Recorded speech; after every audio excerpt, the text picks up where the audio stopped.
Sir Kumaraswamy ಮತ್ತು ಪರಮೇಶ್ವರ್ ಅವರು ಭೇಟಿಯಾಗಿದ್ದಾರೆ sir Rajendra ಅವರ ಬಹುಶಃ ಅವ್ರ ಕ್ಷೇತ್ರಕ್ಕೆ ಏನಾದ್ರು ಇಂಡಸ್ಟ್ರೀಸ್ ಮಾಡ್ತೀವಿ ಅಂತ ಏನಾದ್ರು ಮಾಡಿ ಅಂತ ಕೇಳಿರ್ಬೋದು. ಇಲ್ಲ ಅವ್ರಿಗೇನಾದ್ರು ಒಂದು ವಿಚಾರ state minister central minister problems ಅಂತ ಮಾತಾಡಿರ್ತಾರೆ. ಸರ್ ಮುಂದಿನ ವಾರ ದೆಹಲಿಗೆ ಏನಾದ್ರು ಹೋಗ್ತಾ ಇದ್ದೀರಾ ಯಾರು ಹೇಳಿ? ನೀವು ಸರ್ ಮುಂದಿನ ವಾರ ನಾನು ಹೋಗೋದು ಬರೋದು ಇದ್ದೇ ಇದೆಯಪ್ಪ. ನಾನು ಹೋಗದೆ ಯಾರು ಹೋಗ್ತಾರೆ? ಯಾವಾಗ ಯಾವಾಗ ಕರೀತಾರೆ, ಯಾವ ಇರ್ತಾರೆ, ಯಾಗೆಲ್ಲ ಆಫೀಸರ್ಸ್ನೆಲ್ಲ ಮೀಟ್ ಮಾಡಬೇಕು.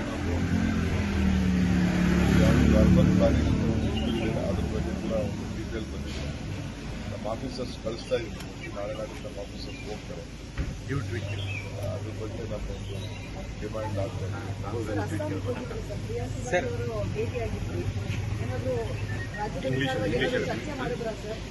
ನಮ್ಮ ರಾಜ್ಯದ ವಿಚಾರ ಅಲ್ಲ, ನಾಗೆಲ್ಲ ಮಾತಾಡೋದು.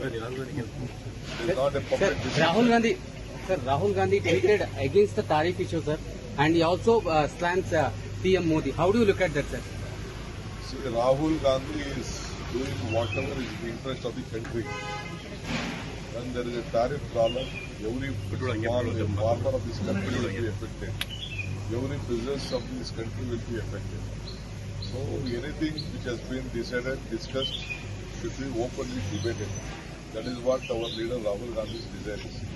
He is a leader of the opposition. They will not allow him to speak on this issue also. On various international issues, he could have spoken.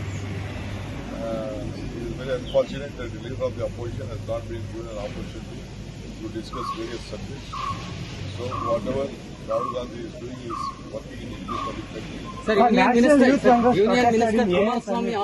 Union Minister Kumaraswamy also slams on Youth Congress protest in Bharat Mandapam, sir. How do you look at that? It is his political way. This is our boys' political way.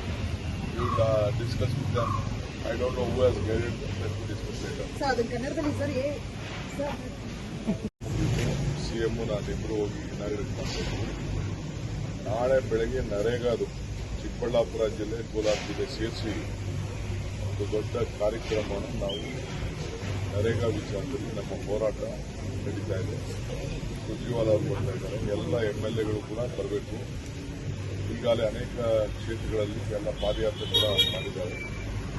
ಯಾವುದಾದ್ರು ಉಳ್ಕೊಂಡಿದೆ ಪಾದಯಾತ್ರೆ ಅಲ್ಲೂ ಕೂಡ ನಾವು ಮುಂದುವರಿಸ್ತೇವೆ, ನಿರಂತರವಾಗಿ ಮುಂದುವರಿಸ್ತೇವೆ. So ಜೊತೆಗೆ ನಾನು Bengaluru city ಎಲ್ಲ review ಮಾಡಿದ್ದೀನಿ. ಎಲ್ಲ ಏನು ರೋಡ್ ವರ್ಕ್ಸ್ ಇದೆ, ರೋಡ್ ಕೆಲಸ ಮಾರ್ಚ್ ಏಪ್ರಿಲ್ ಅಲ್ಲಿ ಎಲ್ಲ ಮುಗಿಬೇಕು ಅಂತ ಹೇಳಿದ್ವಿ. ಮಾರ್ಚಲ್ಲಿ ಶುರುವಾಗಬೇಕು, ಏಪ್ರಿಲ್ ಮಳೆ ಬರೋಕ್ಕಿಂತ ಮುಂಚಿತವಾಗಿ ಎಲ್ಲ ಶುರುವಾಗಬೇಕು ಅಂತ ಹೇಳಿದ್ವಿ. ಜೊತೆಗೆ ಬೆಂಗಳೂರು ಸುತ್ತಮುತ್ತಲು ಒಂದು 40 ಕಿಲೋಮೀಟರ್ ಒಳಗಡೆ ಯಾರಾದ್ರು ಜಮೀನು ಕೊಡೋದಿದ್ರೆ ಇನ್ನೊಂದು ಅಡ್ವರ್ಟೈಸ್ಮೆಂಟ್ ಹೇಳಿದ್ದೀನಿ. ಯಾರು ಯಾವ್ದಾದ್ರು ಗುಡ್ಡಗಳ ಪಕ್ಕ, ಫಾರೆಸ್ಟ್ ಪಕ್ಕ ಯಾವ್ದಾದ್ರು 5-6 ಜನ ರೈತರು ಸೇರಿ, ಇಲ್ಲ ಯಾರಾದ್ರು ಲ್ಯಾಂಡ್ ಅಗ್ರಿಮೆಂಟ್ ಸೇರಿ ಒಟ್ಟಿಗೆ ಜಮೀನು ಕೊಡೋದಿದ್ರೆ ಒಂದು 100 ಎಕರೆ 2-3 ಜಾಗದಲ್ಲಿ ತಗೊಳ್ಳೋಕ್ಕೆ ಸಿದ್ಧವಾಗಿದ್ದೀವಿ. ಅದು ಕೂಡ ನಾನು ನಮ್ಮ ಆಫೀಸರ್ಸ್ಗೆ ಇನ್ನೊಂದು ಅಡ್ವರ್ಟೈಸ್ಮೆಂಟ್ ಕೊಡಿಂದ ಡೆಪ್ಯೂಟಿ ಕಮಿಷನರ್ಸ್ಗೆ ನಾನು ತಿಳಿಸಿದ್ದೀನಿ. ಯಾಕೆಂದರೆ ಕಸದ್ದು ಏನಾದ್ರು ಮಾಡಿ ಗೌರ್ಮೆಂಟ್ ಸೊಲ್ಯೂಷನ್ ಮಾಡೋದಕ್ಕೆ ಈಗ 2 ಜಾಗ ಐಡೆಂಟಿಫೈ ಆಗಿಲ್ಲ. ಇನ್ನು 2 ಜಾಗ ನಾವು ರೆಡಿ ಮಾಡಿ ಇಡಬೇಕಂತೆ. ಅದಕ್ಕೆಲ್ಲ ಬೆಳೀತಾ ಇದೆ. ಸೊ ಅದಕ್ಕೆ ಈಗಲೇ ಪರ್ಚೇಸ್ ಮಾಡಿರೋ ಅಂತ ಮಾಡಿ